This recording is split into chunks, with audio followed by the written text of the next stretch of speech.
و یؤمر باربع کلمات. همون حالت 120 روزگی در امر کرده می شود با نوشتن 4 کلمه در تقدیر همون کودک. بکتب رزقه و اجله و عمله و شقی و سعید. چی می نویسن؟ اول رزق روزیش هم می نویسن. همین آدم چی میوه چی میخوره چه خیلی زندگی میکنه. اجلش می نویسن، در کجا میمره، با چه حال میمره، با چه بیماری میمره، یا بیماری با یگون مقصد که مرگ فاجعه‌ای مبتلا میشود. خب عملش سبحان الله، عملش چه خیلی کار میکنه، چه خیلی فعالیت میکنه. علم پروردگاره خدای تعالی با علم قدیمش ولی ما در هیچ جا نبوده بلکه میدونه که کدام ما چه کار میکنیم چه خیلی معامله میکنیم. و جنتی یا دوزخی بدنش الکی نوشته میشه.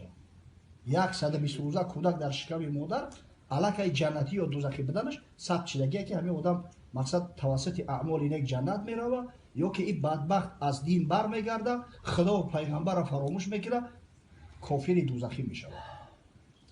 یا تقدیر مطلقا، تقدیر مطلق عوض نمیشه. چیزی که نوشته شدگی همون مقصد عوض نمیشه. در خبر اومده از باره میگه حضرت صلی الله علیه و سلم به اصحاب مراجعت کرد گفت ما منکم من احد الا وقد کتب مقعده من الجنه و مقعده من النار. منکم من احد الا وقد کتب مقعده من الجنه و مقعده من النار. هر کدام شما گفته مردم الکی در همون بعد مادر در 120 روزگی تو جاتو نوشته شدگی بود که در جنت میرود در جنت نام نویس شدگی، دوزخی ها در دوزخ نام نویس شدگی. میگه صحابه ها گفتن که یا رسول الله افلا نتکل علی کتابنا و ندع العمل. ای حبیبی خدا گفتن خیلی مادام که نوشتگی باشه همین عمل برای ما را چی لازم بده است؟ برای چی جان منغم بتیم؟ برای چی در گرمی تابستان روزه بگیریم؟ برای چی سحر ساعت 3 بخیزیم برای بامداد آمادگی بگیریم؟ اوخی اگر جنتی باشیم سرمون در سنگ هم بزنیم جنت میریم. اگر دوزخی باشیم خودمون بدرونیم ای دوزخ خلاص نمیشیم. عمل چی لازمه؟ حضرت گفت اعملوا فکل میسر لما خلق له. شما عمل کنه به هر کس همون عمل میسر میگرده که خداوند برای همون خلقش کرده است. اگر در نامه اعمال همون جنتی باشه برای تو عمل همون جنتی بسیار معقوله. ساعت نماز اومد به قرار میشه کوشش میکنی که ای حرام بگریزی.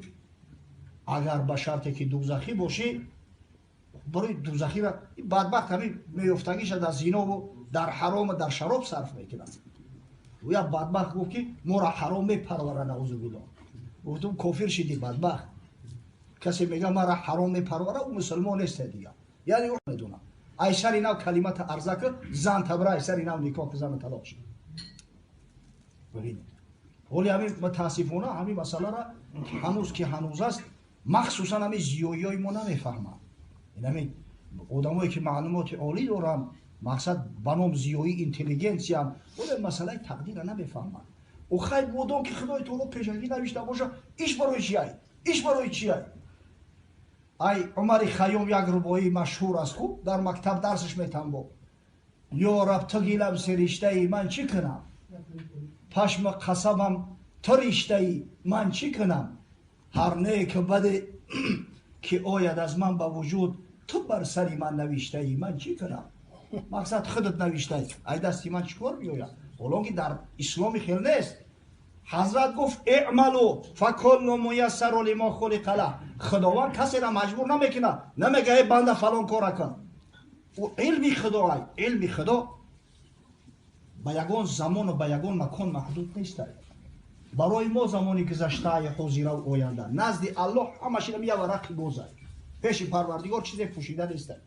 من همین پیاله را میگیرم یا نمیگیرم الله میدونه، من نمیدونم الله میدونه. الان نتیجه نهاییش نوشته است یعنی همین پیاله را اخیر میخوره یا نمیخوره. اما اختیار یعنی همین پیاله را خوردن یا نخوردن پروردگار در من گذاشته است. میخوای بخور نمیخوای نخور. ساعتی نماز اومد الله میدونه که تا همین نماز مردم واقف و آگاه بسازه.